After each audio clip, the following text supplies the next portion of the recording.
Boa noite, gente, tudo bem? Deixa eu sair daqui da frente. Meu nome é Natália, eu sou da editora Mundo Cristão, e a gente agradece muito a presença de vocês. Choveu bem feio hoje, né? Então, a gente agradece que vocês estão aqui. E nós vamos começar nosso bate-papo hoje. Nosso autor, Gutierrez, vocês conhecem. Vitor Fontana, é pastor dessa igreja, e também um parceiro demais da Mundo Cristão.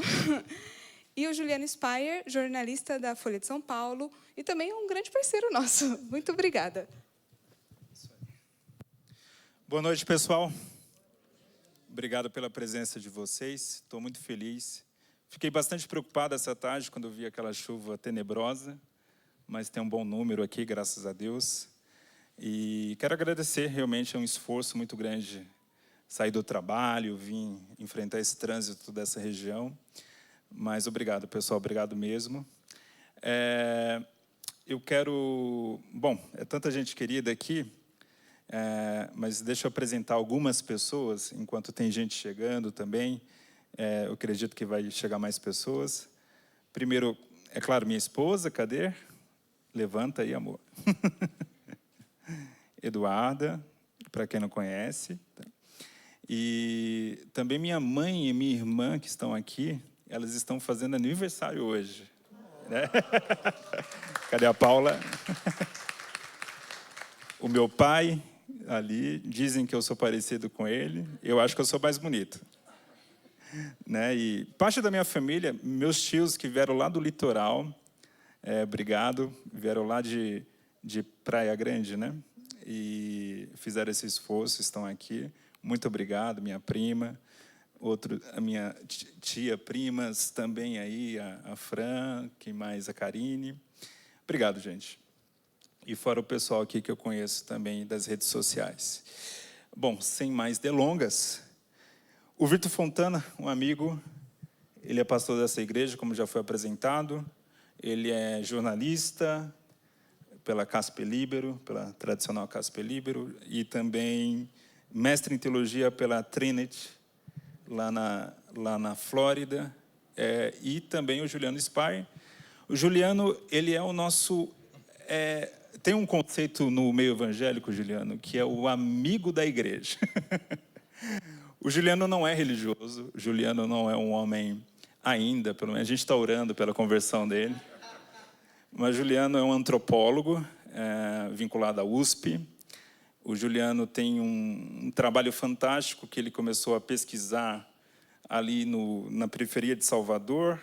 Primeiramente, ele ia pesquisar redes sociais e acabou pesquisando os evangélicos e fez um livro encantador, o livro O Povo de Deus. E graças a esse livro, o trabalho do Juliano tem sido cada vez mais conhecido. E o Juliano, ele é colunista da Folha de São Paulo e agora... Inclusive, teve uma matéria no Fantástico que ele participou nesse último domingo, também falando dos evangélicos. Ele foi para lá no Grajaú, atrás de igrejas.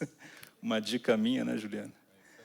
E o Juliano é um cara querido, inclusive lançou um livro recente também chamado Crentes. Bom, o propósito aqui desse bate-papo é a gente comentar um pouco desse tema, Igreja Polarizada. Vou só introduzir o porquê que eu escrevi esse livro. Há 2 anos eu lancei pela Mundo Cristão o Quem Tem Medo dos Evangélicos. Quando eu estava escrevendo esse projeto, o Quem Tem Medo dos Evangélicos, saiu o livro do Juliano, O Povo de Deus. Eu lembro até que eu mandei uma mensagem para o Daniel, inclusive, deixa eu agradecer aqui, está o Daniel, está o Mark, está o... quem mais? A Natália e o Renato, aqui da Mundo Cristão. Eu lembro que eu mandei uma mensagem para quem mesmo? Te mandei, né, uma mensagem, foi para você mesmo. Falando, olha, miou o livro que eu ia escrever, o Juliano Speyer já escreveu, e ele estragou já o meu livro, mas eu lembro da mensagem do Daniel, não, ali é uma visão de um antropólogo da USP, né, você vai dar a sua visão evangélica, porque o propósito do meu livro era ser bem propositivo, no sentido de defender os evangélicos, de todo o preconceito da elite cultural brasileira, dessa certa limitação que há de entender o mundo evangélico. E quando eu escrevi esse livro, eu até coloquei 1 ou 2 capítulos mais críticos para não ser totalmente elogioso, porque já tinha um livro do Juliano que estava muito bem escrito, mostrando as virtudes da Igreja Evangélica Brasileira, aquilo que havia de bom.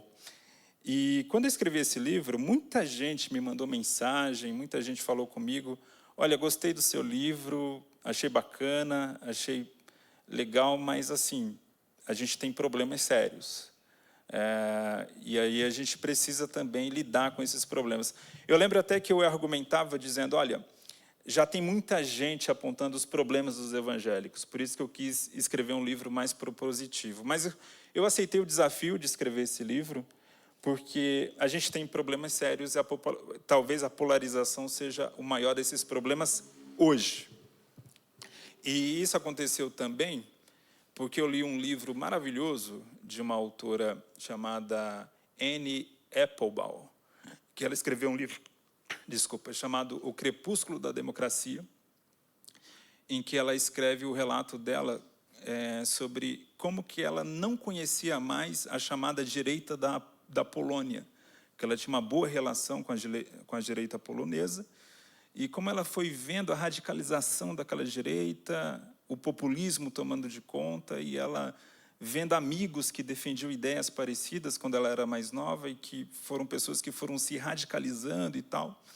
E quando eu li aquilo, eu lembrei um pouco da minha própria experiência, porque eu conheci muita gente que há 15 ou talvez 12 anos atrás estava lutando por ideais de liberdade, liberdade econômica, liberdade política, liberdade como um princípio geral, e que hoje são pessoas totalmente mergulhadas num populismo e tal.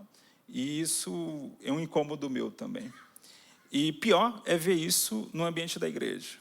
Isso é ainda mais doloroso, quando você vê pessoas de fé que muitas vezes abraçam um líder político como se fosse a salvação para a sua própria alma. E foi por esse motivo que eu escrevi o livro. O livro não é apenas uma crítica a esses exageros do conservadorismo. Eu também aponto alguns problemas da igreja ou da vertente mais progressista dos evangélicos. E eu aponto esses problemas não para fazer falsa equivalência. Eu sei que o problema muito maior hoje está do lado conservador, do lado reacionário, mas eu faço essa crítica porque ninguém é perfeito. Todos nós estamos sujeitos a essas paixões doentias da política. E até chamei o Juliano aqui porque ele é uma testemunha viva também da fúria progressista. Toda vez que o Juliano escreve um texto na Folha, os comentários são horríveis, são terríveis. Qualquer texto elogioso do Juliano aos evangélicos são comentários muito baixos, infelizmente. Então, esse é o propósito do livro. Acima de tudo, é trabalhar esses dois lados da polarização. Convido que vocês leiam, depois me mandem as impressões. Mas, acima de tudo, o objetivo é a gente lutar contra isso, né? A polarização não faz bem, e a provocação do subtítulo é que essa polarização não faz bem para a nossa alma. Essa guerra cultural, esse estado de guerra, de luta cultural o tempo todo, é um estado que nos deixa doentes espiritualmente. Esse é o ponto central do livro. Mais do que uma discussão política, é um diagnóstico espiritual. E, bom, falei demais, deixa eu aqui abrir. Minha pergunta primeiro para o Victor: quais as suas impressões sobre o assunto, o que você achou do livro? Pode falar. Bom, em primeiro lugar, eu gostaria de agradecer pelo convite, pelos inúmeros convites que o Gutierrez me faz sempre, e sempre me colocando em posições que eu não mereço, que eu não tenho nem história, nem currículo para figurar. E com alguma frequência eu frustro os planos do Gutierrez. Especialmente se for o prefácio, né? Pois é, eu sou extremamente pontual nas minhas entregas, eu nunca atraso nenhum texto que se me pede, né, Gutierrez? Mas queria agradecer você, agradecer o pessoal da Mundo Cristão, com quem eu tenho uma dileta parceria ao longo dos últimos anos. E, respondendo à tua pergunta, Gutierrez, eu não esperava, quando eu abri o miolo que você me mandou do livro, quando eu abri o arquivo, eu não esperava me deparar precisamente com esse trecho final do que você trouxe aqui, que era um diagnóstico de uma doença espiritual. O que eu estava esperando encontrar era algum tipo de influência que o evangelicalismo tem na teologia pública, quando, na verdade, você mais ou menos percorre um caminho inverso, embora eu reconheça que na estrutura do livro, ou mesmo no seu pensamento, dê para perceber que é um sistema que se retroalimenta. Então, na mesma medida em que a gente é vítima da polarização, que não está só dentro do mundo evangélico, a gente também contribui para a polarização do nosso contexto social brasileiro. Agora, o que talvez você esteja mais preparado para falar do que eu, é como a gente é capaz de perceber sintomas dessa doença espiritual. Uma coisa que eu, lendo o livro, o tempo todo me vinha à mente, é como a nossa linguagem foi afetada nos últimos 20, 30 anos. Isso não está tão explícito no livro de maneira organizada, mas está ali, subjacente no texto todo, e eu percebo que alguns crentes aqui entre nós são mais experientes, assim como eu, e para quem é um pouquinho mais experiente, já tem uma idade um pouquinho mais avançada, vai se lembrar de como a gente era zeloso com a maneira de falar, de como a gente era zeloso com a língua. Eu lembro da minha avó falando sobre não sair da minha boca nenhuma palavra torpe, e como isso mudou no ambiente cristão, não só do ponto de vista da gente trazer para o nosso vocabulário palavras que antes eram vulgares, eram consideradas pecaminosas simplesmente por serem mencionadas, mas como o nosso modo de exprimir ideias se tornou mais agressivo. Não era. O evangelicalismo dos meus avós, que eram batistões, daqueles assim, tanto na família do meu pai, quanto na família da minha mãe, o evangelicalismo dos meus avós, embora meu avô fosse um boca suja dentro de casa, meu avô, pai do meu pai, mas o evangelicalismo dos meus avós era extremamente cuidadoso na maneira de comunicar até mesmo aquilo que é duro, até mesmo aquilo que é mais radical. Existia um zelo, um cuidado pelo impacto que a palavra ou que as palavras causariam naqueles que as recebem, em especial com os de fora. Filho, cuidado com o jeito que você fala. Essas pessoas de fora precisam ser alcançadas pelo Evangelho. E, de repente, e não me pareceu uma coisa paulatina, me pareceu uma coisa assim, meio que num surto, ou quase que como num passe de mágica de um dia para a noite, eu começo a ver evangélico reclamando de politicamente correto. E aquilo me soa muito estranho. Aquilo me parece muito esquisito. Porque, de repente, a gente está com uma linguagem beligerante, com uma maneira de se exprimir que machuca primeiro, e depois, se for o caso, passa um mertiolate que é para arder.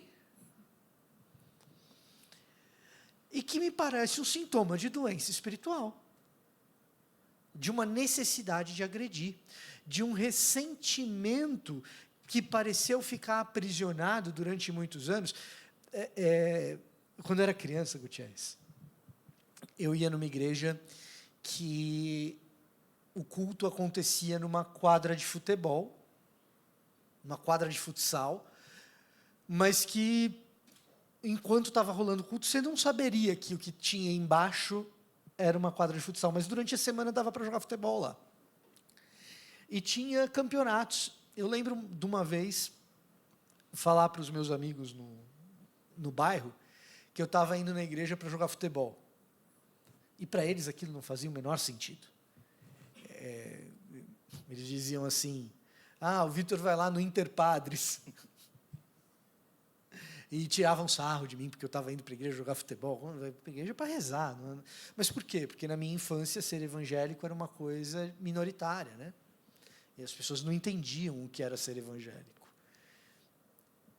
Parece que essa falta de compreensão do que é ser evangélico, a gente foi represando esse sentimento, às vezes esses abusos, às vezes esses preconceitos, e de repente a gente quis soltar tudo de uma vez, com uma raiva desproporcional e com um jeito de falar que ignora as nossas tradições, que ignora os nossos cuidados, o zelo dos nossos avós. O cuidado evangelístico, no meu caso, da dona Ana e do seu Derme, que são os meus avós, pais da minha mãe, de dizer assim, filho, eles são de fora, a gente tem que dar, e aí, aqueles que são mais experientes entre nós já sabem o que eu falo, a gente tem que dar bom testemunho. E de repente, brigar por causa do politicamente correto virou mais importante do que dar bom testemunho. Isso para mim foi chocante. E conforme eu ia lendo o livro, histórias dos meus avós iam permeando a minha leitura e me enchendo de uma tristeza nostálgica, de entrar numa igreja católica junto com meu avô, e aí eu já não lembro mais, porque eu era pequenininho, se foi isso em Águas de Lindóia ou se foi em São Lourenço, mas numa cidade do interior, a gente entrar numa igreja católica, e o meu avô, batistão, orar ali junto comigo, o seu Derme, e eu perguntar para ele, vô, por que tem essas estátuas aqui? E aí ele me dizer, olha, filho, a fé dos católicos é diferente da nossa, eles têm imagens que eles adoram, que para nós é pecado, mas a gente precisa dar bom testemunho, filho. Então a gente sabe que é pecado, mas a gente precisa dar bom testemunho, tratar essas pessoas com amor.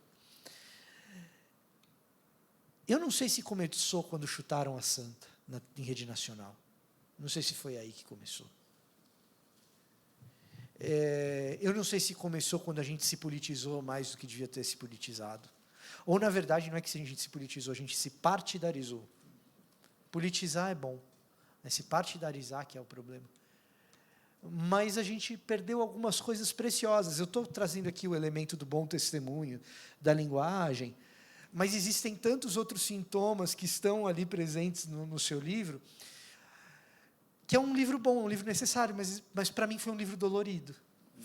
Eu confesso para você que me trouxe uma nostalgia dolorida, cara. Você falando de nostalgia e falando nessa questão do bom testemunho, eu estava lembrando que não faz muito tempo teve uma campanha feita até por publicitários de diminuir a exposição de mulheres em propaganda, mulheres sensuais, no caso, ou sensualizando a mulher. E eu lembro, quando saiu essa matéria, que havia essa campanha contra a sensualização na propaganda, um irmão, um evangélico que está no meu Facebook, fez o seguinte comentário em cima da matéria. Isso é culpa das feministas barangas.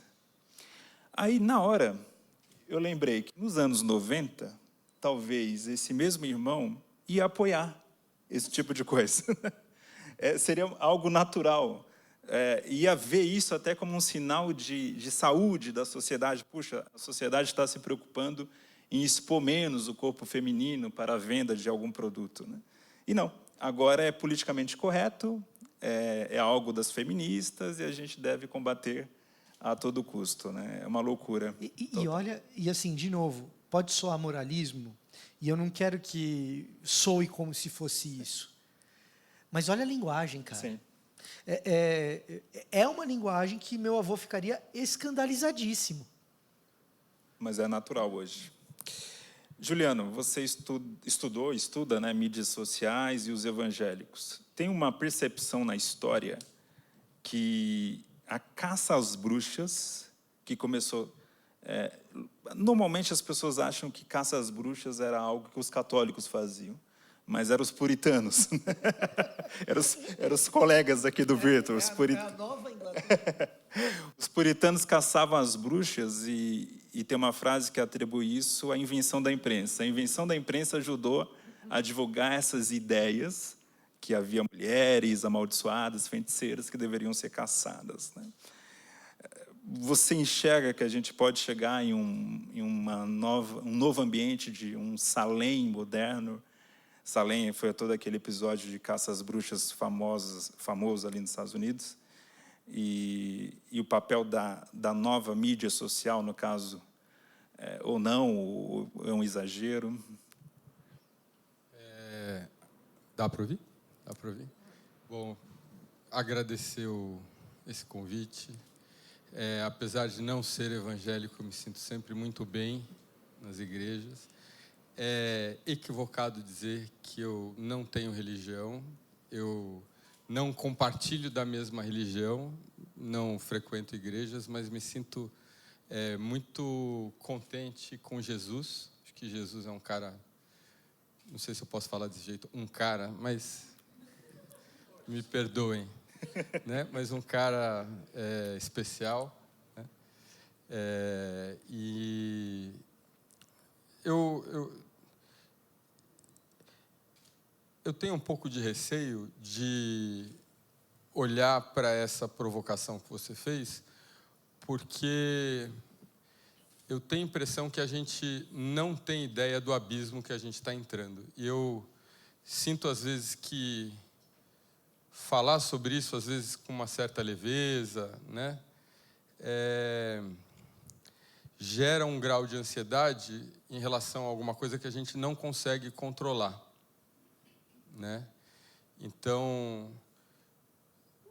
olhando por aí, por exemplo, o aquecimento da Terra medido, né, nos últimos 150 anos, né? 2 guerras acontecendo simultaneamente, né? Esse clima que não está só na igreja evangélica, mas também está na igreja evangélica, mas está fora dela também. Eu falo aí do meu outro lado, né? Também um clima muito hostil. Me leva para um lugar escuro, né? De não saber o que a gente...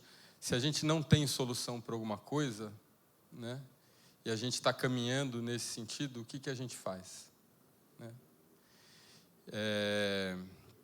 Eu vou contar um pouco como que eu venho lidando com o meu relacionamento com uma igreja que me coloca sempre nesse lugar de discutir e de conversar com o diferente. Eu não sou convertido, mas eu me converti e ganhei um carinho, um respeito imenso pela igreja evangélica, graças a uma amiga muito querida chamada Cremilda, que tem hoje em torno de 65 anos, ela que me converteu. Ela nos acolheu, a minha esposa, onde eu fiz pesquisa, a gente morou 18 meses, e como, assim, é um desses casos que você olha para a pessoa e fala, se essa pessoa tivesse tido um pouquinho mais de oportunidade, uma pessoa alfabetizada aos 17 anos, né, com uma inteligência superior, claramente superior, com uma disposição para acolher e cuidar de um jeito que eu vi com poucas pessoas, e eu vou mencionar o que eu quero dizer por isso, ou seja, uma pessoa que em vários momentos levou para casa dela gente que ela encontrou na rua para cuidar, entre crianças e adultos, né? Então, é uma pessoa que não precisaria falar do Evangelho, porque ela age de um jeito que é muito difícil hoje, né? Essa que eu chamo a minha irmã, Cremilda. A minha irmã Cremilda votou no Lula 2 vezes, na Dilma 2 vezes, fez campanha pela Marina e hoje é bolsonarista, né?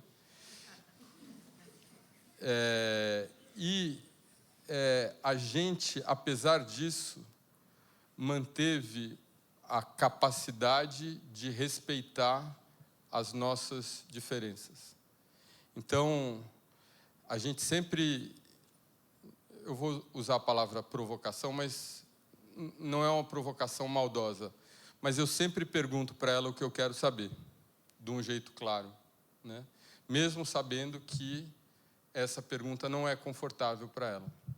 E ela sempre responde. E a gente chega em alguns espaços que a gente fala, olha, aqui você pensa assim, eu penso de outro jeito, e a gente vai trocar de assunto, né? Porque a gente chegou até onde dá. E é dessa maneira, e é esse espírito que eu tento promover do meu lado no que eu faço. Ou seja, de convidar, a minha convicção é que eu preciso reconhecer a inteligência, a sensibilidade das pessoas com quem eu não concordo, né? Para poder não aprovar as pessoas que são intransigentes, mesmo com aquelas que eu concordo. Não sei se ficou claro, né? Ou seja, eu vejo, acho que com muito mais frequência, o problema entre os que estão no meu entorno. Gutierrez mencionou a quantidade de elogios que a minha coluna recebe entre comentários. A Débora é uma outra colunista também do jornal que sempre que escreve sobre esse assunto também tem esse tipo de tratamento, né? Então, eu me sinto muito à vontade dentro do meu lado para reclamar dos nossos fundamentalismos, do mesmo jeito. Conheço bem o espaço, né? Eu fui aluno de graduação no Departamento de História da USP, e é um espaço que, para determinados assuntos, não é convidativo. E eu conheço alguns evangélicos ali, né, e pessoas de outras religiões que não ousam falar que creem, porque isso é um sinônimo de que você é, de alguma forma, menor do que o outro, né? Isso é posto de um jeito tão coletivo e tão, eu acho, elementar, que você fica pequenininho quando você recebe esse tipo de resposta. Então, essas pessoas, principalmente cristãos, mas não só, né, elas evitam dar qualquer tipo de indicação de que elas têm uma religiosidade. Então, eu sinto que o problema que você relata desse lado, e eu fico feliz por você relatar, eu acho que a gente faz isso em parceria bem, né? Observar essa intransigência, né? Essa incapacidade de respeitar outra pessoa e de tratar ela decentemente, mesmo ela não concordando com você. E a minha pregação, em vez de ficar pensando nas bruxas e nas fogueiras que aconteceram e que talvez venham a acontecer, não sei, né? Mas a minha pregação diária é lembrar da minha amiga Cremilda, querida, né? Assembleiana como você, inteligentíssima, já fez campanha para Marina Silva, hoje é apaixonada pela Michelle Bolsonaro, convictamente, né? Mas a gente continua conseguindo conversar e a gente manteve esse carinho apesar dessas diferenças. E é isso que eu tento exercitar regularmente. Vocês viram como o Juliano é, né? Eu tento puxar ele aqui para atacar os evangélicos, Não mas consigo. ele não consegue. Não consigo. É maravilhoso. Isso, na coluna dele, ele faz muito bem essa defesa dos evangélicos. Às vezes eu vou para encontros com crentes progressistas e daí eles falam: nossa, a gente estava com saudade dessa igreja, né? Essa que você representa. Você gosta dessa igreja mais do que a gente. Mas o relato sobre a Cremilda eu acho bem interessante da gente voltar, porque você vê, é uma pessoa que não teve problemas no passado de votar mais à esquerda, hoje tem uma admiração pela direita, pela Michelle Bolsonaro, né? Possivelmente votaria em 2026 na Michelle com bastante entusiasmo, né? E aí a minha provocação agora para você, Victor, é como que a gente consegue olhar como um exercício cristão, e você até está aqui na posição de pastor, como a gente consegue olhar o outro dessa forma que uma pessoa, digamos assim, eu vou colocar você aqui na categoria de não cristão, conseguiu.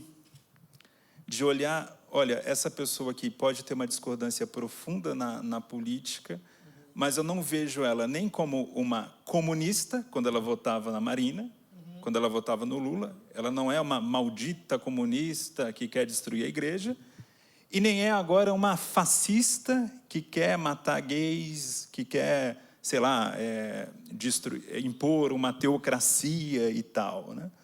Como que eu consigo diferenciar o verdadeiro fanático daquele que é meramente uma pessoa com uma opinião política diferente da minha? Eu acho que a gente tem que sempre partir do princípio que você não está diante de um fanático. Então, se a pessoa se revelar um fanático, ela se revelou.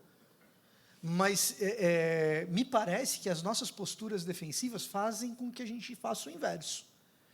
Que a gente, quando olha o diferente, dentro da igreja ou fora, é diferente, as nossas posturas defensivas nos fazem imaginar que a gente está sempre diante do fanático, e se ele provar que não é, você fala: nossa, olha, um fanático diferente. Esse aí até que não é tanto. Agora, existem complexidades que, se a gente toma conhecimento dessas complexidades, e me parece que isso é uma das coisas que faz falta, tomar conhecimento dessas complexidades, tomar conhecimento delas nos permite navegar como se nem todo mundo, ou a maioria das pessoas, ou como, a princípio, não estou diante de um fanático. Uma dessas complexidades é reconhecer que ninguém é um pacote político fechado, ou tem um pacote político fechado. E que quase todo mundo é radical ou é extremista em alguma pauta. Não necessariamente em todas. Então, quando você reconhece que você está diante de uma pessoa complexa, que diante de diferentes pautas, ela pode assumir diferentes posturas e posições, você está mais apto a partir do princípio: opa, eu não estou na frente de um fanático. Eu estou na frente de alguém que pode ser mais radical em uma pauta A ou B ou C, por N motivações, e o fator motivação é o outro fator de complexidade, que me permite estar diante do outro, reconhecendo que o outro talvez seja radical em um assunto no qual eu sou moderado, mas porque existem motivações que o levaram àquela posição. Então, o fator motivação é um outro que a gente muitas vezes despreza, ou seja, fulano de tal é radical nesse assunto aqui, mas tem um histórico por trás. Tem algo que o levou a ser dessa forma. Fulano de tal estava na rua com a sua avó, foi assaltado, alguém colocou uma arma na barriga da avó dele, na frente dele, e ele se tornou um radical no quesito segurança pública. Às vezes ele não é radical em mais nada. Naquilo ele é. E quando você ouve, e esse é o terceiro fator de complexidade, escutar. Uma coisa é fingir que a gente está ouvindo e dando voz para alguém. Outra coisa é escutar. Quando você escuta, você fala assim, pô, não, mas faz todo sentido. E sabe o que a gente faz quando a gente escuta e faz todo sentido? A gente modula a nossa linguagem. Por quê? Porque diante de uma história de dor, se a gente não modula a linguagem, é a gente que vira um monstro. É a gente que vira o radical. É a gente que é o reacionário no sentido estrito do termo, não no sentido lato do termo, no sentido de quem reage muito mal diante de algo que nos escandalizou.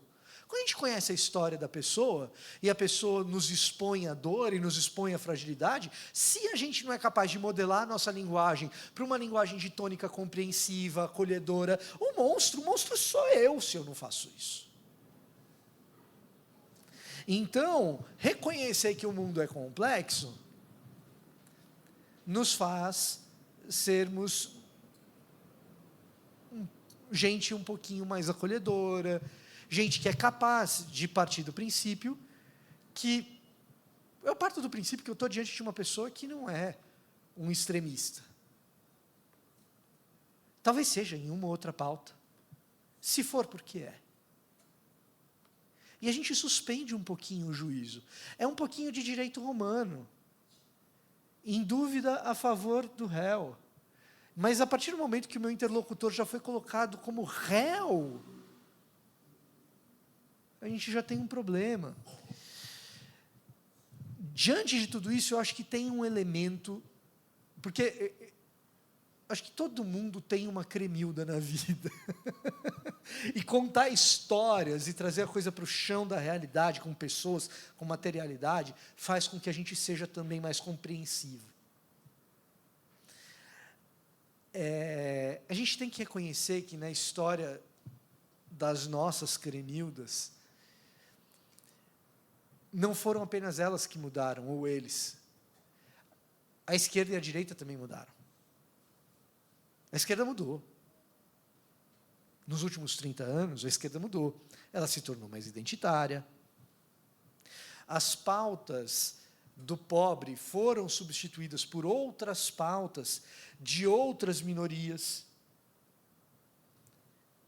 E a gente pode discutir muito tempo a respeito de como essas pautas são legítimas e de quais são as maneiras de endereçar essas pautas com legitimidade ou não. Mas o fato é que, na mudança da própria esquerda, ela se tornou, sim, mais avessa àquilo que o cristianismo preconiza, pelo menos nos seus elementos mais superficiais. Então, a esquerda mudou também. A minha cremilda chama Helena. A tia Helena é uma tia da Bruna, que é a minha esposa, e a tia Helena é uma das únicas evangélicas da família do pai da Bruna. Então, quando tem evento da família do pai da Bruna, está a família toda enorme, portuguesa, reunida, gigantesca, da Zona Norte, numa casa desse tamaninho assim, e a tia Helena me vê chegar, ela vê o aliado dela chegar. Opa, chegou o pastor, porque ela é uma das únicas evangélicas. Então, desde que eu entrei para a família, a tia Helena ficou muito feliz comigo, sem eu precisar fazer nada, nem dizer nada. Eu sou o melhor amigo da tia Helena, sem nenhuma virtude da minha parte.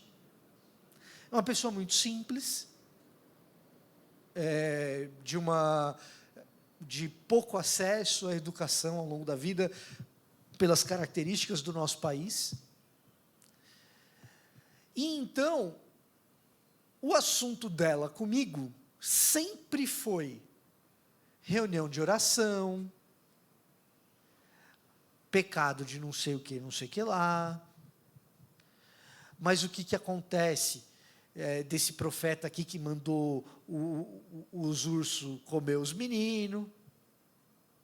Tira a minha dúvida. Esse sempre foi meu assunto com a tia Helena.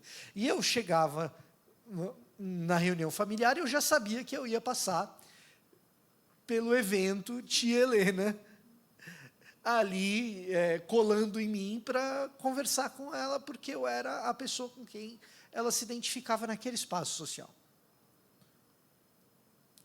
E aí eu vou fazer o meu mestrado, fico um tempo sem ver tia Helena, volto, tem pandemia, fico mais um tempo sem ver tia Helena, e depois da pandemia, no primeiro evento familiar que tem tia Helena, ela chega até mim e eu já estou preparado. Qual é o evento? Vamos conversar sobre o pastor fulano de tal, sobre o pecado não sei do que, sobre assuntos de evangélico. E tia Helena, que é uma pessoa muito simples, fala 5 segundos comigo sobre como está a minha vida de oração, alguma coisa do gênero, e depois disso é STF. Eu nunca ia imaginar que tia Helena sabia o nome de todos os juízes.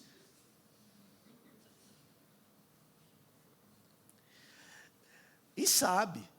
E a percepção dela é de que o tribunal é o ambiente de pecado mais grave de todo o país. Essa é a percepção que ela tem. Ali, olha, ali acontecem os maiores pecados do país, é o absurdo dos absurdos. De novo, por algum elemento mágico, entre aspas, todo o pecado que estava concentrado no carnaval foi transferido para o STF. As escolas de samba viraram os juízes do Supremo. Em especial na figura de um cujo nome vocês conhecem e cuja calvície lhe é bastante característica. E ela começa a falar do Alexandre de Moraes.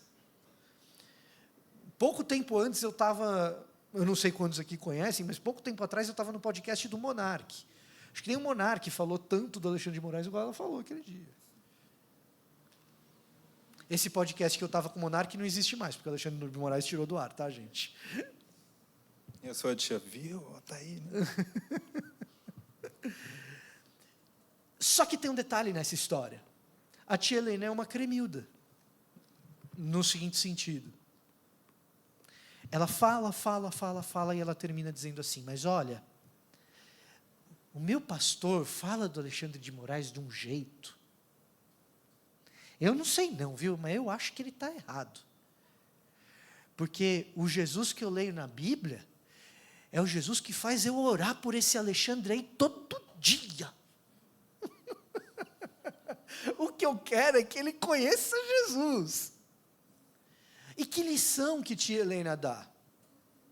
Porque a gente acha, como pastores aqui eu estou falando, tá?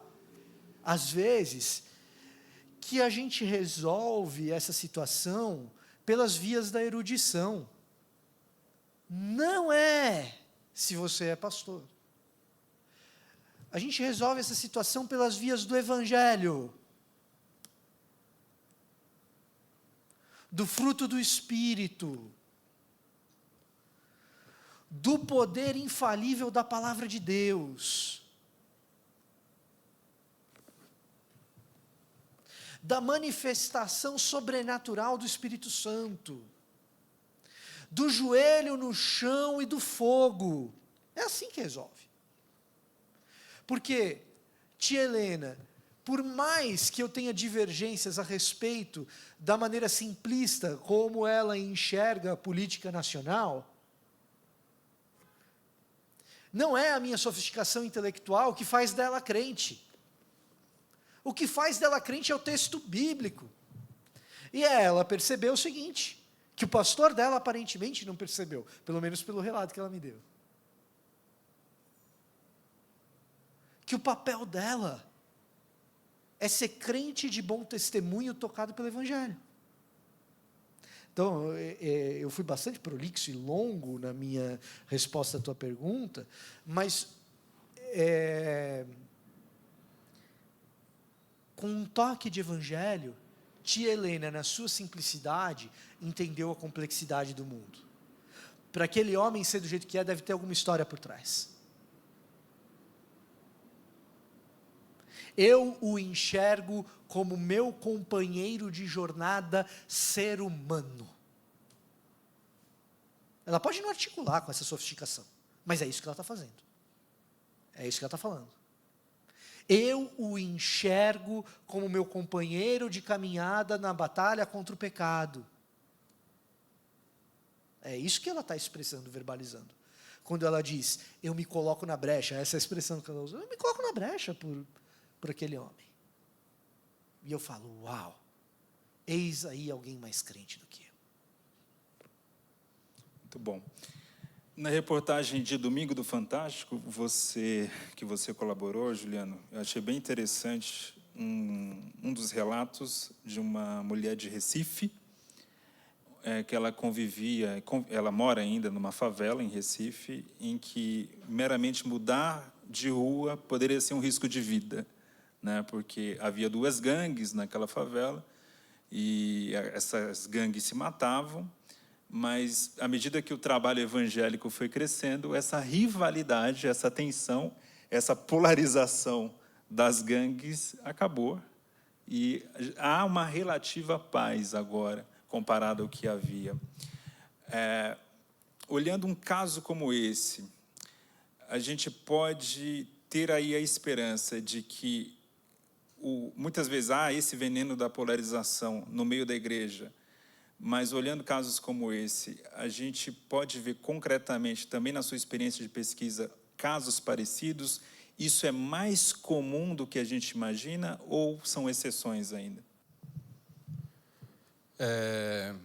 Na minha experiência, é interessante você falar isso, porque uma vez eu fui corrigido por um colega, o Vinícius do Vale, né, que ele sim fez pesquisa propriamente sobre esse assunto, né? Ele 7 anos dentro da Assembleia de Deus, e ele fez um comentário interessante. Ele diz, você gosta tanto de crente assim porque você pôde escolher os seus. Eu não pude, eu tinha que lidar com todo mundo, né? Eu ficava com a Cremilda, ele não, né? A igreja, só quem não entrou dentro acha que é um lugar sem tensões, né? Ao contrário, pelo menos a Assembleia de Deus que eu frequentei, muitas tensões por muitos motivos, né, entre jovens e pessoas, pais e filhos, enfim.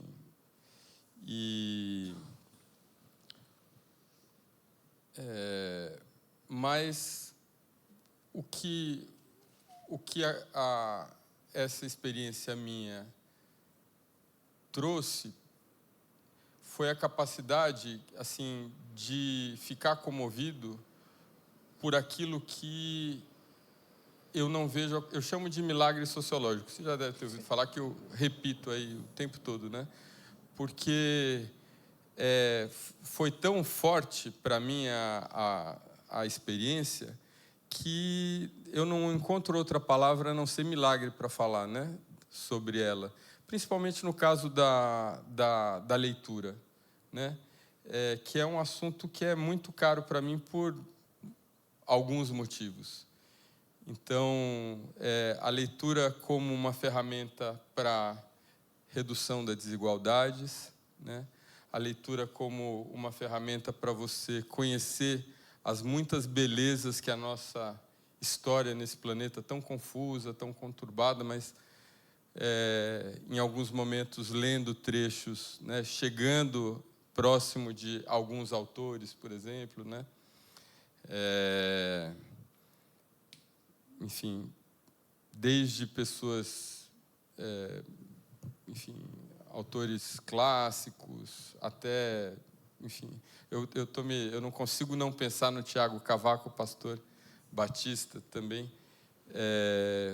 Ou seja, são tantas possibilidades que a leitura produz, né? E tendo... Uma vez, aconteceu mais ou menos assim, né? Eu estava na Assembleia de Deus, acompanhava sempre, né? Daí, uma hora, caiu uma ficha monumental, imensa, né? Que eu parei de ouvir Jesus e Deus e não sei quem ali, e ouvi o pastor falando, abra na página tal, leia comigo, repita, Fale com a pessoa e o que você entendeu. Eu falei, é um professor. Ele está dando aula, né? E daí eu me dei conta que no bairro que a gente morava tinha 3 bibliotecas públicas, as 3 fechadas, e tinha uma livraria. Quando eu falo com outras audiências, eu pergunto, o que tem nessa livraria? Né? E ninguém sabe, eu digo Bíblia. Para vocês não perguntar, porque vocês sabem. Bíblia para criança, Bíblia para desenhar, Bíblia de tudo quanto é tipo. Né? Então, tinha uma livraria num lugar de 20 mil habitantes, a 100 quilômetros de Salvador. Não tinha ambulância, não tinha correio, não tinha... A polícia ficava num lugar emprestado pelo dono do supermercado. Imagina, um lugar desse tinha uma livraria, ou seja, tinha demanda de pessoas para comprar esse produto chamado livro. Como alguém não abre o coração para um negócio desse?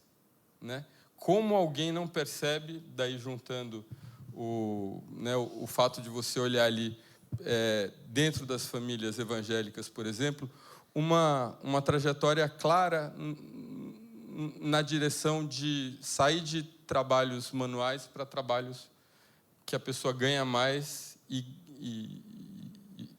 estando sentada, né? E consegue progredir porque ela vai fazendo curso, né? Só crente, né? O ônibus que passava lá para levar para a universidade paga, né? Ou seja, eu dei aula ali, dificuldades muito sérias de compreensão de texto, mesmo entre evangélicos. Mas quem estava nesse ônibus? Os crentes. Então, para mim, é tão bonito isso que como que perdoa todos os outros problemas que eu não consigo. Mas de novo, falando do Vinícius do Vale, é porque eu acabei podendo escolher os meus crentes, né? Tipo, as cremildas. Eu nunca esqueço o relato do Juliano, também nessa experiência na periferia de Salvador, dele olhar as casas e perceber que as casas dos evangélicos eram as melhores casas do bairro. Né? Na verdade, não fui eu, foi o meu orientador que foi visitar, e a gente seguiu uma agente de saúde. Para quem não sabe aqui, a agente de saúde é uma pessoa contratada que mora no bairro, por isso ela é recebida pelos habitantes, pelos moradores, conhece pelo nome, etc., e dela pesa a criança e mede quem tem problema de diabetes e de pressão alta, basicamente, né?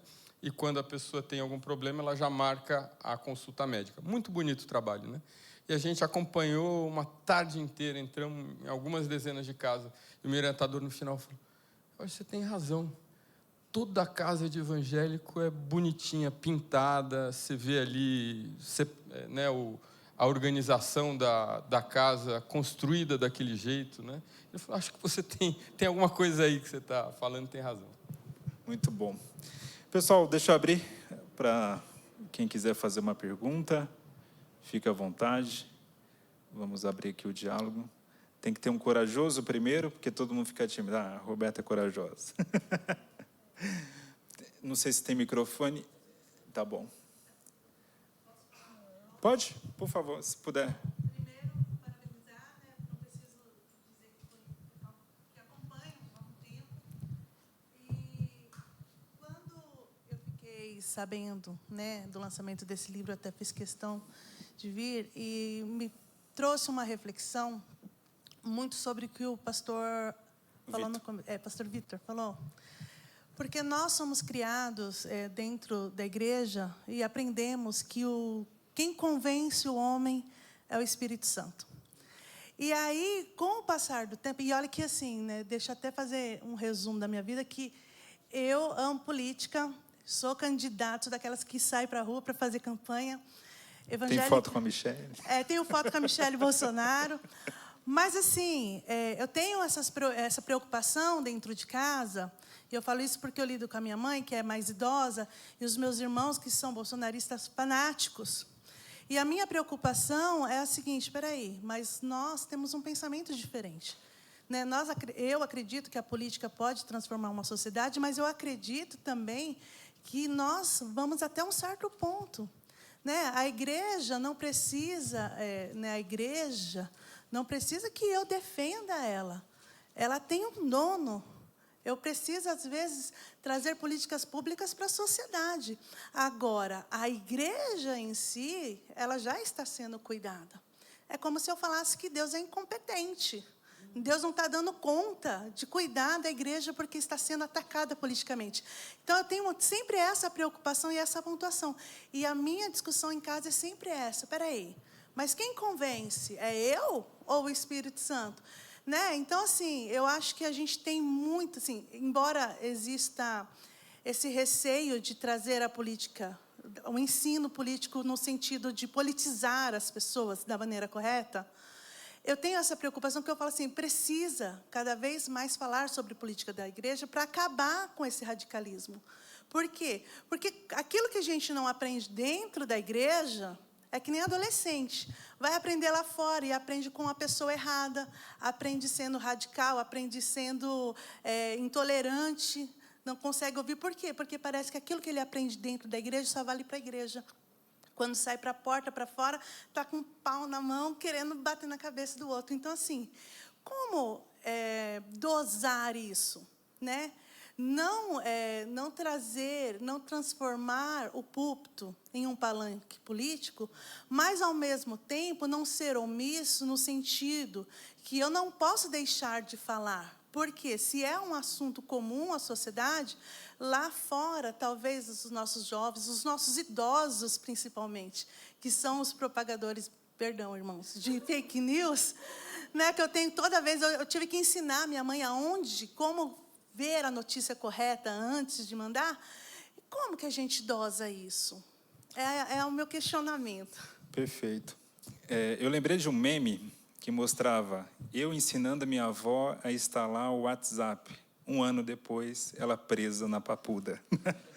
Como resultado, né? Foi uma tragédia fazer isso. Essa é uma preocupação que eu tenho no livro.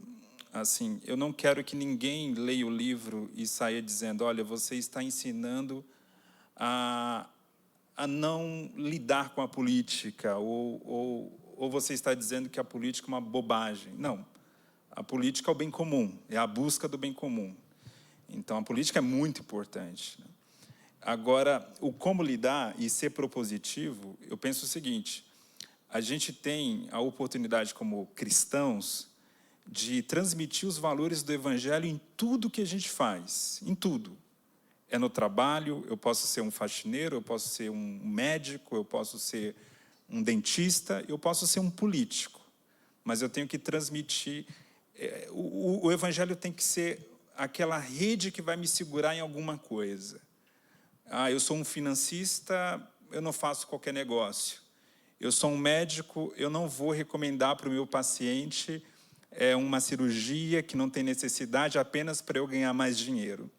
E se eu sou político, eu não vou ensinar o meu próprio eleitorado a odiar o outro lado, porque o outro lado tem que perder e eu tenho que ganhar a qualquer custo.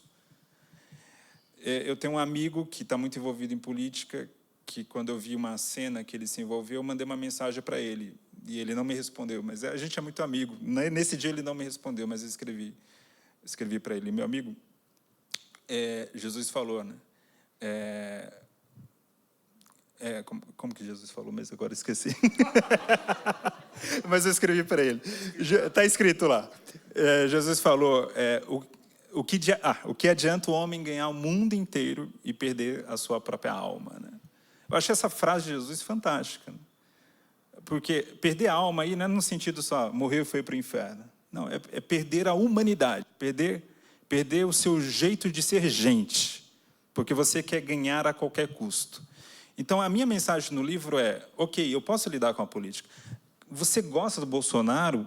Tudo bem. Você gosta do Lula? Tudo bem. A minha questão é, não espiritualize o seu voto, não faça do seu voto um fim em si mesmo, ou seja, se o Bolsonaro não ganhar, se o Lula não ganhar, o mundo acabou. Não, não acabou. A nossa esperança está em Cristo. Né? Eu não tenho nenhum problema. Eu, por exemplo, eu poderia aqui, eu tenho uma visão econômica mais liberal, eu poderia passar aqui 1 hora falando por que é melhor privatizar do que trabalhar com estatais. Essa é a minha visão política. mas eu não ponho o Espírito Santo nela, eu não ponho a Bíblia nela. A Bíblia não ensina modelo econômico. A Bíblia não ensina um modelo de sociedade específico de como gerenciar morador de rua ou como gerenciar a segurança pública. Não. A gente, como evangélico, às vezes tem a mania de pensar que a Bíblia tem resposta para tudo. Não, a Bíblia tem resposta para tudo que diz respeito à salvação. Agora, Deus nos deu a razão e, inclusive, o campo de debate para a gente chegar a conclusões de qual é a melhor política pública, né? Mas sempre na pauta dos valores. Por exemplo, você, para quem não sabe, a Roberta, ela é de fato envolvida em política, ela foi candidata, inclusive, a vereadora em Barueri. Ok, maravilha, né? Tem que ter cristão nessas posições. Mas a única mensagem que eu deixo a você, eu sei que você não é assim, mas esse vídeo vai ficar gravado. Todo político cristão, né, ele deve pensar, eu não posso perder a minha alma para ganhar uma eleição. Esse é o ponto, né? Eu acho que tem uma coisa que é fundamental nessa educação política, no sentido de fazer o bem para a polis e se envolver nas questões da polis, porque a igreja precisa dar bom testemunho, né? E que eu acho que é fundamental nessa questão do púlpito, que é não esquecer a compaixão. Eu vou tentar ser muito breve num negócio que é bem complexo. A gente tem uma mania na cultura ocidental, principalmente na cultura ocidental liberal, de achar que educação resolve tudo, porque ela resolve muita coisa. Se a gente entender de onde vem esse conceito de educação resolve tudo, a gente chega no negócio da compaixão. O jeito melhor que eu tenho de fazer isso é te indicar um livro que chama Sentimentos Econômicos, da Emma Rothschild. Tá? Mas sem o livro, a gente chega nessa ideia de que educação resolve tudo a partir de um conceito do Adam Smith, que está lá em Teoria dos Sentimentos Morais, que é um livro que ele escreve antes da Riqueza das Nações, que é o conceito de simpatia que a gente transformou no Ocidente em empatia. Ou seja, a gente age moralmente porque a gente se identifica com o outro. Quando a gente se coloca no lugar do outro, a gente começa a agir moralmente. O início da ação moral começa na identificação com o outro. Para Adam Smith, isso é inato, em parte, e em parte pode ser educado.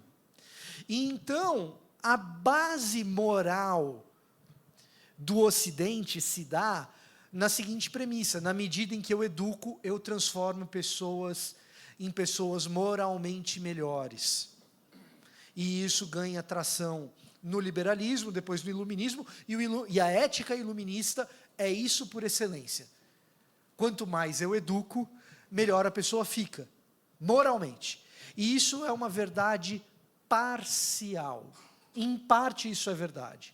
E em parte era contra isso que eu estava falando na minha fala anterior, no seguinte sentido: não adianta eu tornar a tia Helena uma erudita. Não é esse o ponto. Agora, se todos nós, Cremildas Helenas e aqueles evangélicos que o Vinícius não quer se relacionar, forem compassivos, politicamente muda mesmo que o cara não saiba de política. E a ideia que eu estou tentando trazer é a seguinte: num intervalo curto de tempo, empatia é bom, mas não é suficiente. Colocar-se no lugar do outro é um primeiro passo, mas não é suficiente. A gente tem que ter mais do que isso. A gente tem que ter uma volição ativa direcionada pelo Espírito Santo para ir ao encontro da necessidade do outro e de fato fazer algo. Eis a ação política da igreja.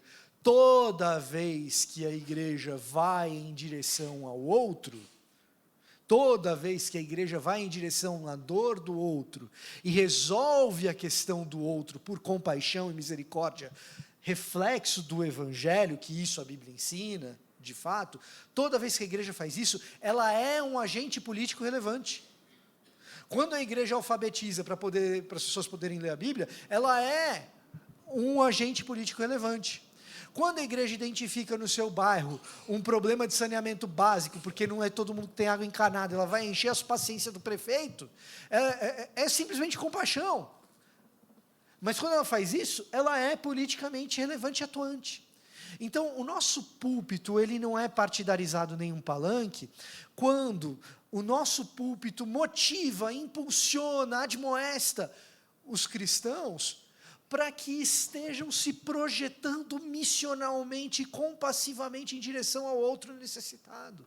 Quando isso acontece, a igreja, ainda que não seja, ideal seria se fosse, mas ainda que não seja erudita em questões políticas, ainda que não seja, ela é compassiva.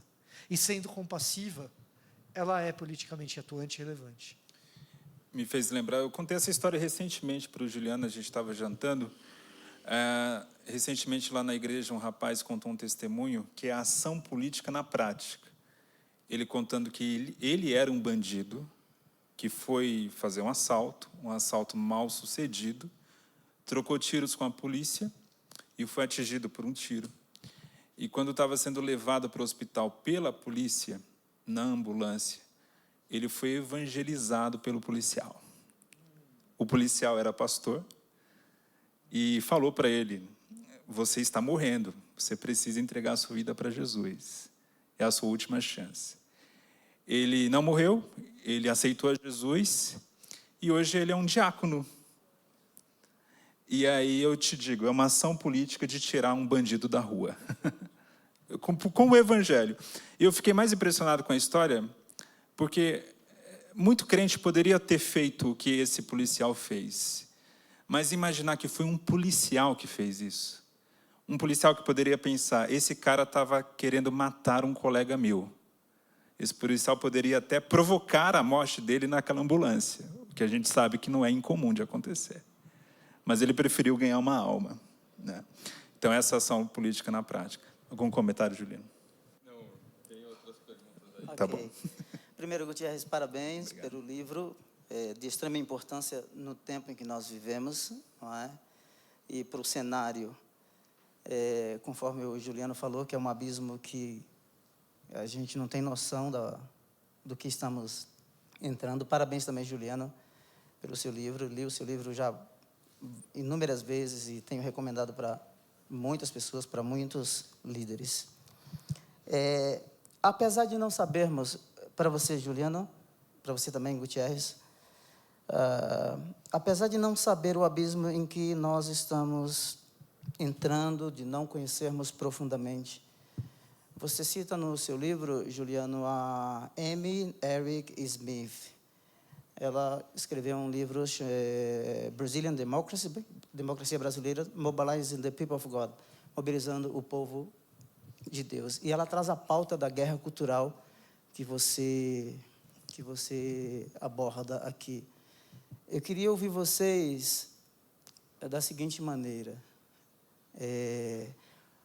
O protestantismo e os evangélicos, eles exerceram ou exercem um protagonismo fenomenal, não é? Como você mesmo experimentou em loco nas suas pesquisas. Eu gostaria, assim, e você é uma pessoa que é um simpatizante, um admirador por experiência. Eu, Gutierrez, de vida e de prática. Eu queria saber, assim, apesar de não conhecermos o abismo, mas temos esse histórico do protagonismo do Evangelho, mas agora a igreja ela é realmente flertada, não simplesmente porque os partidos, seja ele de direita ou seja ele de esquerda, progressista e etc., têm uma admiração, vamos dizer assim, como você tem, mas porque descobriram, como você cita no seu livro aqui, os evangélicos elegeram Jair Messias Bolsonaro. Então, existe uma guerra. Apesar de não conhecer o cenário futuro, o que vocês recomendam ou aconselham aos protestantes evangélicos desse país a manterem uma postura ou exercerem o seu protagonismo a ponto de influenciar e mudar a sociedade ou a vida das cremildas e tantas outras pessoas? Bom, apesar das provocações que eu faço até nesse livro e das minhas preocupações, eu não sou pessimista, sinceramente. O meu não pessimismo está bem manifestado no Quem Tem Medo dos Evangélicos. Eu tenho uma tese de que, à medida que os evangélicos vão crescendo no Brasil, eles vão ficar, à medida que crescem, mais secularizados. Tá? Porque isso é histórico. Isso é histórico. Na história da igreja evangélica protestante, eu tenho um amigo católico tradicionalista que ele diz: toda vez que a igreja evangélica vence em um lugar, quem vai vencer depois é o ateísmo. Ele fala assim, é a culpa de vocês e tal. Em parte, ele tem uma razão. Em que sentido? O protestantismo permite um ambiente depois de maior secularização daquele espaço. Tá? O evangélico, embora o evangélico seja a vertente mais conservadora do protestantismo, e evangélico e protestante não seja exatamente a mesma coisa, ainda mais no Brasil, mas o evangélico, como essa vertente popular do protestantismo, ele também vai se secularizar, e já vem se secularizando aos poucos. Em que sentido? Por exemplo, veja essa discussão maluca que a gente tem hoje da Baby do Brasil no Carnaval. Aí, todo ano tem uma polêmica da Baby do Brasil no Carnaval. Mas, assim, vocês não pararam para pensar que é a Baby do Brasil no Carnaval? Ela está lá no Carnaval. Aquela imagem que algumas pessoas têm de que um Brasil evangélico vai virar uma pequena Nova Inglaterra, em que as pessoas vão ficar em órgãos tocando música clássica, esquece, isso aí não vai acontecer, não. Pelo menos o meu palpite. O Brasil vai continuar sendo o Brasil, né? A gente vai ter mais babies do Brasil no Carnaval, mais personalidades assim. Isso não quer dizer que esse papel cada vez maior do evangélico não vai ter alguma consequência na cultura. Mas convenhamos, às vezes a gente tem, especialmente quem é mais secularizado, um estranhamento de ver evangélicos chegando em posições de poder. Mas vamos lembrar, puxa, o poder que a Igreja Católica tinha até a década de 40 no Brasil era infinitamente maior do que hoje os evangélicos têm. O Juliano Spy trouxe essa provocação recentemente numa conversa, e eu não tinha parado para pensar nisso. As duas principais instituições do Brasil que de fato representam poder, Exército, Forças Armadas e o Supremo, quantos evangélicos tem hoje no Supremo? Um terrivelmente evangélico, mas tem um. Quantos generais, vocês sabem quantos generais evangélicos tem? O Brasil tem bastante generais, mas o número é ínfimo. Eu tenho o nosso amigo Gideon Alencar, ele tentou levantar uma pesquisa de ver se havia algum general pentecostal. Não tem nenhum.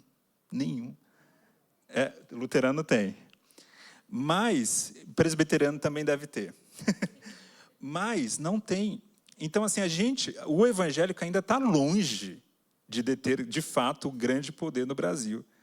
Pensa também na elite financeira do Brasil. Essa elite financeira também não é evangélica. Tá? Então, nesse sentido, eu sou menos pessimista nisso. Mas a sua pergunta é mais propositiva. Como que a gente chega no poder evitando os males do poder? Né? Eu te falo assim, é quase impossível. Porque o poder, aquela frase do Lord Acton, né? O poder corrompe, o poder absoluto corrompe absolutamente. Né? Eu acho que o único meio do evangélico não se corromper de fato, tendo muito poder, é não ter muito poder.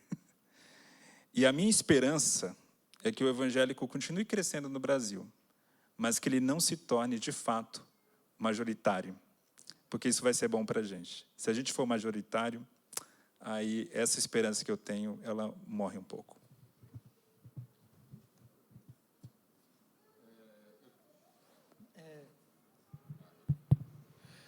Eu estava pensando, eu acho que, eu acho que a vida de Jesus, eu sou a pior pessoa para falar aqui, mas a vida de Jesus, eu acho que é a principal ferramenta para mim que existe para isso. Ou seja, se você observa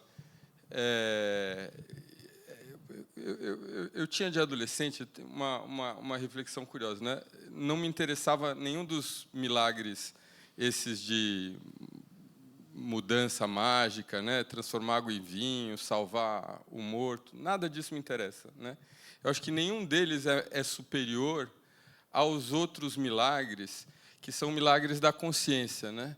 Você fala assim, que atire a primeira pedra quem não tiver pecado. E, de repente, o ódio vira outra coisa. Isso, para mim, é um milagre. Porque isso sobrevive, né? Você conta essa história e as pessoas falam assim, isso existe, isso é possível, né?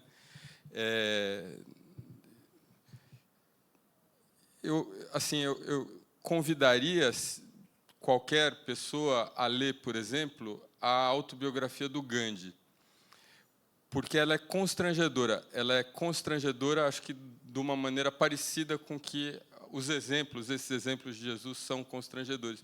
Porque ela é fácil, é só você fazer certo. Sabe? A diferença entre o Gandhi e a gente, ele não era mais inteligente, não era mais forte, definitivamente não era mais bonito, né? Temos isso, né? Mas ele tinha um princípio ali de ser justo. E isso é um milagre, porque está ao alcance de todo mundo. Fala assim, agora eu vou ser correto, né?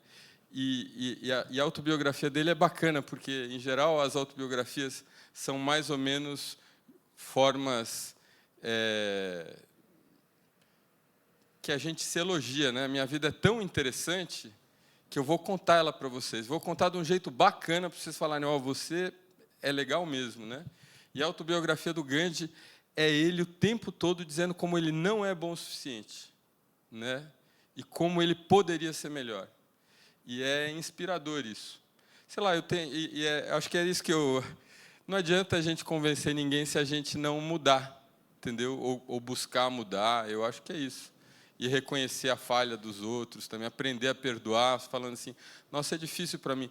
Eu tenho, assim, vou compartilhar uma falha minha, grande, terrível, né? Quando eu estou nervoso, eu como. Eu gosto de comer, né? Você sabe que isso me deixa mais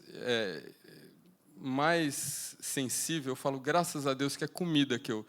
Podia ser outra coisa, podia ser bebida, álcool, por exemplo, né? Não tenho esse problema. Mas eu sei que é mais forte do que eu. Eu sei que é mais forte do que eu. E isso me torna um pouco mais tolerante com as outras pessoas que eu vejo. Quando eu vejo alguém que é dependente de alguma substância, eu falo, eu sei o que é isso, sabe? Por mais que não me afete tanto, graças a Deus. Mas eu sei como é difícil. E acho que a mesma coisa é isso, assim, se você esperar que o outro se transforme, né, para você ser convencido pelo outro, é mais difícil. É mais fácil, o que está ao alcance é você mesmo. Vocês viram que o Juliano já está dando graças a Deus. Daqui a pouco, glória a Deus, aleluia. Última pergunta. Olá, boa noite. Tudo bem? Eu vou dar depois a última com o pastor Ricardo. Show, legal. Vou tentar ser breve aqui. Até porque acho que minha pergunta se conecta muito à última questão e talvez mereça só um anexo.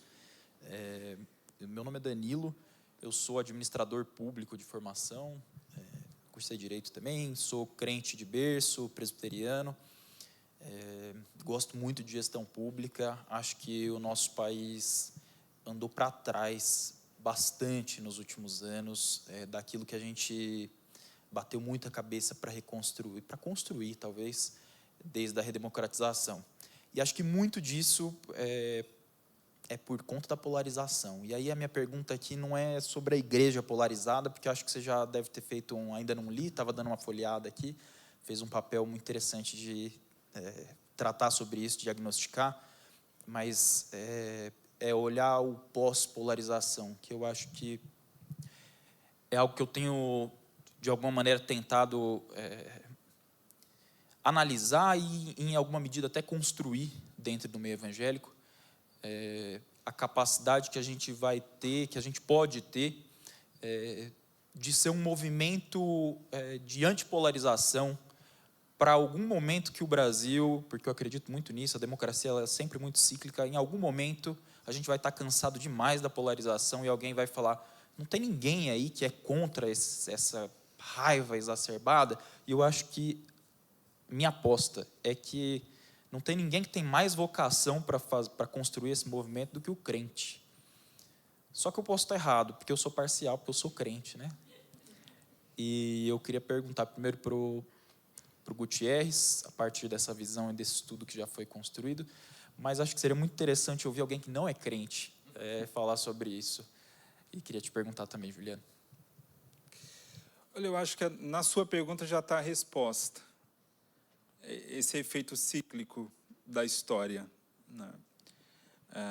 Eu creio que em algum momento também...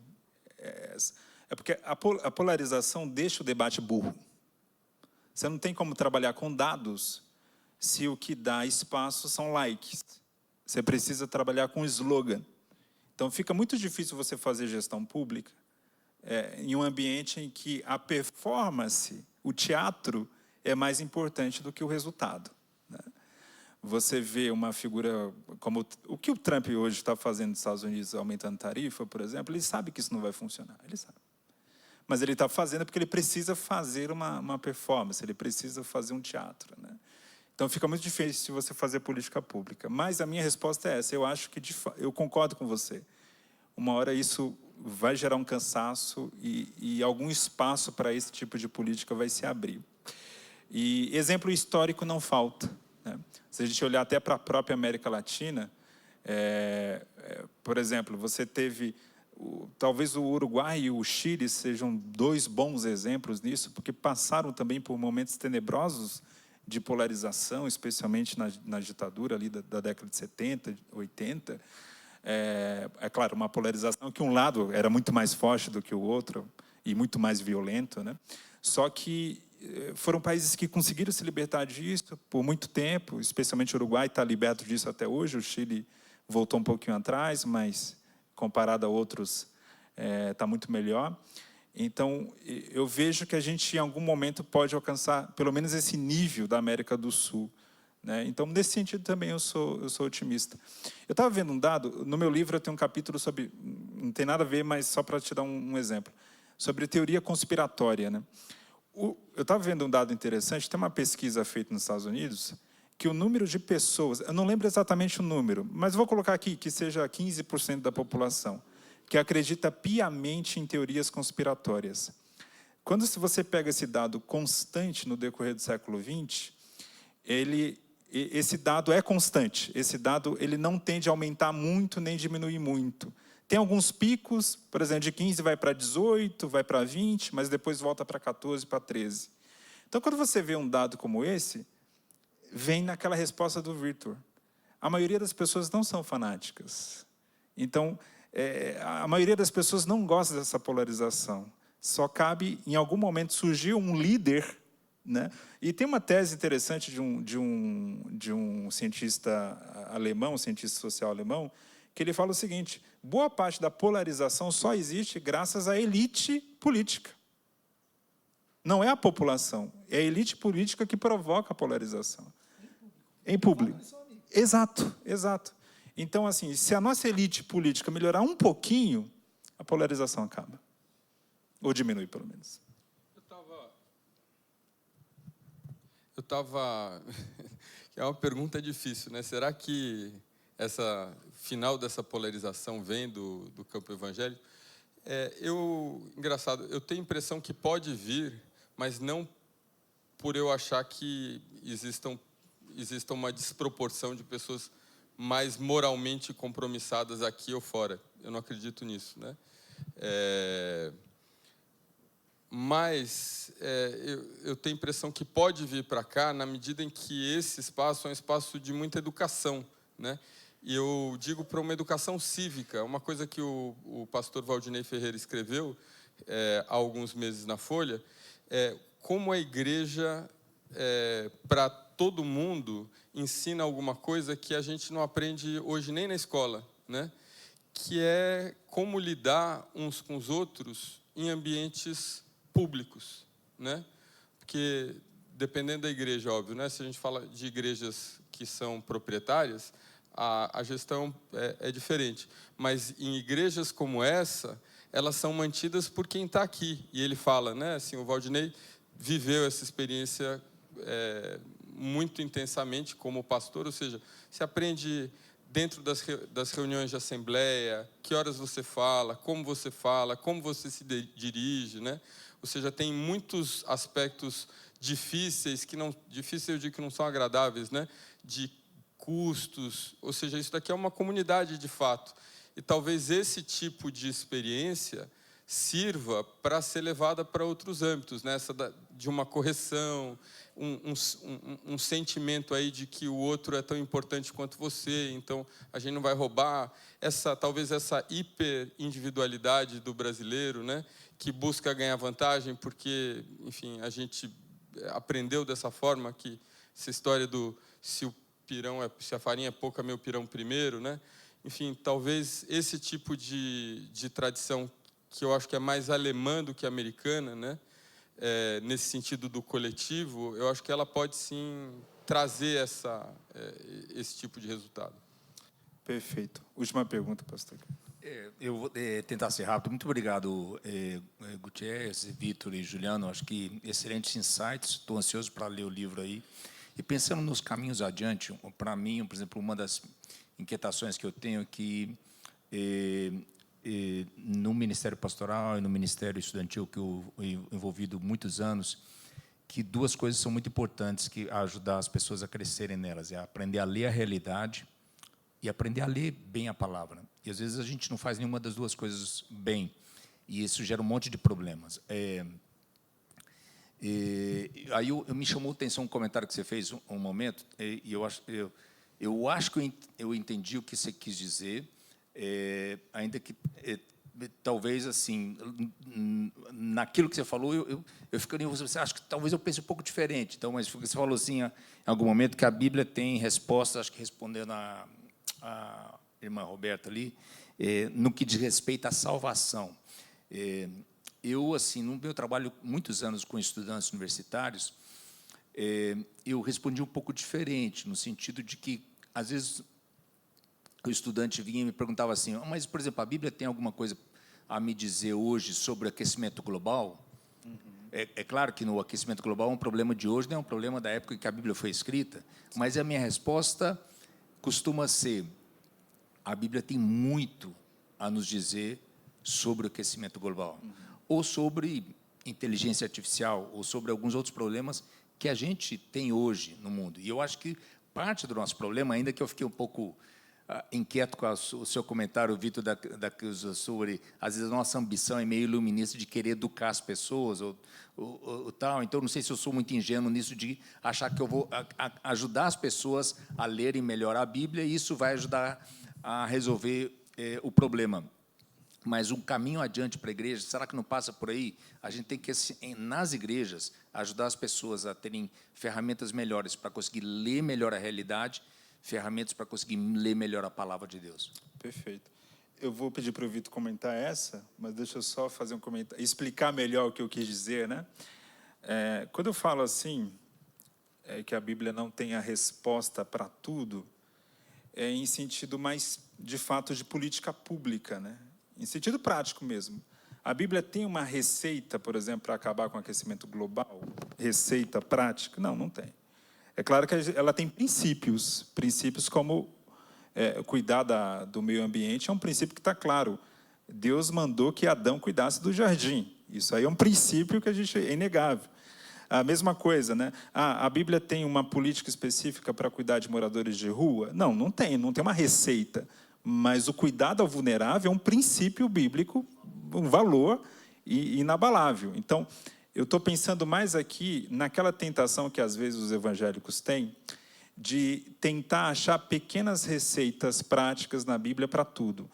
É aquela coisa que chega a bizarrice do sentido, eu achei uma dieta de Daniel, né? E aí eu vou fazer a dieta de Daniel e essa é a dieta que funciona em vez de procurar um nutricionista, alguma coisa assim. É mais nesse sentido, né? Mas é claro, eu concordo, a Bíblia tem princípios para tudo na nossa vida, né? Mas um comentário que eu faço no livro, e que foi muito boa essa sua pergunta, porque é uma oportunidade de eu comentar isso, Um dos problemas nossos do envolvimento com guerra cultural é justamente essa leitura pobre da Bíblia.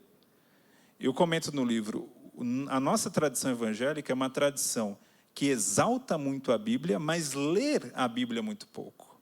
E ler aqui eu quero dizer ler estudando, meditando, de fato entendendo a Bíblia dentro do seu contexto histórico, cultural, tudo isso. Esse é um problema sério que a gente tem. A gente herda da igreja norte-americana um problema sério, que é o problema do anti-intelectualismo, né? Então, a nossa leitura é individualista, a nossa leitura é superficial, a nossa leitura é uma leitura que o cara é capaz de ler um texto poético de maneira literal, ou o contrário também. Então, o tipo de coisa que... E aí, por isso que eu quero que o Vitor comenta, porque ele faz um trabalho fantástico no YouTube, tentando corrigir isso, né? Então, eu vejo que parte da guerra cultural é alimentada por uma leitura pobre da Bíblia, né? E aqui não tem a ver, volto a repetir, aliás, volto a repetir não, vou afirmar porque eu não falei ainda, mas não tem a ver com nível de intelectualidade. Porque, assim, o nível de leitura... Porque, assim, os grandes pastores hoje no Brasil são pessoas bem formadas. São pessoas que fizeram faculdade, pessoas, às vezes, são advogados, são médicos, são pessoas que leram muito na vida. Mas você vai ver o sermão dessa pessoa, meu Deus, sabe? É de um nível de pobreza, e isso me preocupa. E é um ponto que eu trabalho no livro. É Ricardo, né? Ricardo, olha só. As respostas que a gente dá, muitas vezes, elas dependem muito da pergunta que é feita. Então, se a pergunta é como que a gente traz para o púlpito, sem que ele se contamine, uma fala sobre política, eu diria para você, a resposta está na compaixão e nessa suspeita no que diz respeito ao projeto iluminista de salvar o mundo pela educação. Se a pergunta diferente dessa, sobre púlpito e sobre igreja, é como a gente executa política pública, aí a resposta tem que mudar. Por dois motivos.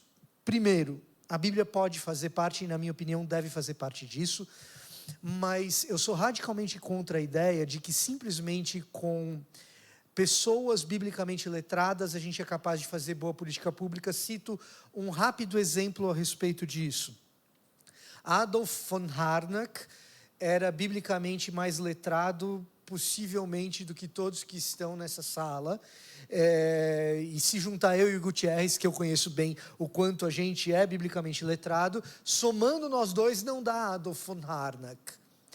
E von Harnack é biblicamente letrado, enche auditórios para ouvir o que ele diz a respeito de Jesus no início do século XX, mas assina o documento de formação do Partido Nazista Alemão. Tá?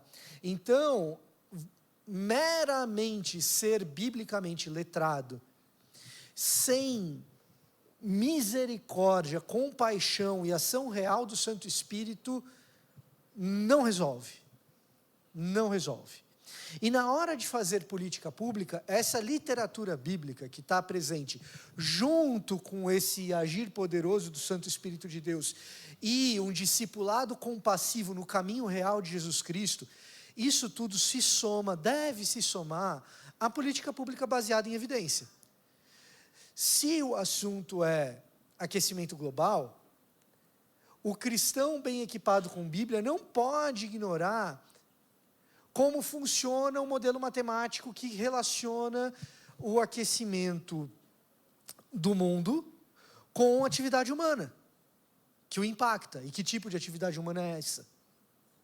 Então, na hora de fazer política pública, sim, literatura bíblica ajuda. Por quê? Porque eu sei, por exemplo, que os verbos utilizados para cultivar e guardar o jardim são verbos típicos do campesinato e do soldado militar raso. E, portanto, o cuidado com o planeta é de serviço ao planeta e não de exercício de domínio sobre ele. Beleza, teologia, literatura bíblica, eu conheci hebraico, entendi, legal. Agora, na hora de fazer política pública, simplesmente conhecer isso não é suficiente para redigir um bom projeto de lei. Para entender a complexidade do problema e encontrar a resposta adequada, uma vez que eu estou munido de qual é o princípio bíblico que me orienta na direção de dizer, essa pauta aqui é importante. Então, o que eu preciso? Eu preciso de econometria. Então, o que eu preciso? Eu preciso de um conhecimento matemático que me ajude a reduzir variáveis, e uma vez reduzindo variáveis, eu seja capaz de correlacionar causas e efeitos na realidade, que é o que você trouxe, é interpretar a realidade e também interpretar o texto bíblico. Então, na hora de fazer política pública, eu preciso ter um ferramental de política pública baseada em evidência. Tá? Então, uma coisa é, como a gente trata o púlpito. Outra coisa bem diferente é como eu redijo um projeto de lei. E aí, eu reitero, eu sou radicalmente contrário à ideia de que... E por que eu tenho que enfatizar isso? Porque eu sou o presbiteriano da turma. E sendo presbiteriano da turma, eu reconheço a nossa ênfase exagerada num racionalismo bíblico. Se eu te ensinar a Bíblia e você entender, beleza, acabou minha tarefa. Nein, definitivamente não. Dá no fundar que isso daí. Precisa de poder do Espírito Santo, precisa de discipulado compassivo. É por isso que, ao reagir ao projeto nacional socialista, Dietrich Bonhoeffer vai ser profundamente enfático em uma coisa: discipulado, que é diferente de mero ferramental para a compreensão do texto bíblico. Então, sendo presbiteriano da turma, eu tenho que dizer, conhecimento bíblico ajuda. Sozinho pode ser um desastre. Tem que ter poder do Espírito junto. E tendo o poder do Espírito junto, na hora de redigir projeto de lei, agir em direção a pautas importantes, precisa ter política pública baseada em evidência. Perfeito. Pessoal, vou encerrando por aqui. Afinal, a gente está numa igreja presbiteriana, né? Tem que terminar no horário. É que os presbiterianos são britânicos, né? O pentecostal não, é o espírito que manda, vai até, faz vigília e tal. Né? Mas aqui a gente está num ambiente... Vamos respeitar o ambiente aqui, que não é nosso, né? Muito obrigado, Vitor. Obrigado mesmo, meu amigo. Meu amigo Juliano também, muito obrigado, tá? Juliano, daqui a pouco, realmente está dando glória a Deus. Né?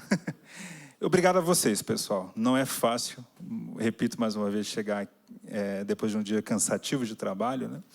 Agradeço a todos vocês. Estou vendo gente maravilhosa aqui, todos vocês. Eu queria citar o nome de todos, mas eu quero dar um abraço coletivo em todos. Tá? Obrigado, Deus abençoe. E como as coxinhas, afinal é uma festa crente, tem coxinha, tem coisa gordurosa, como todo crente gosta.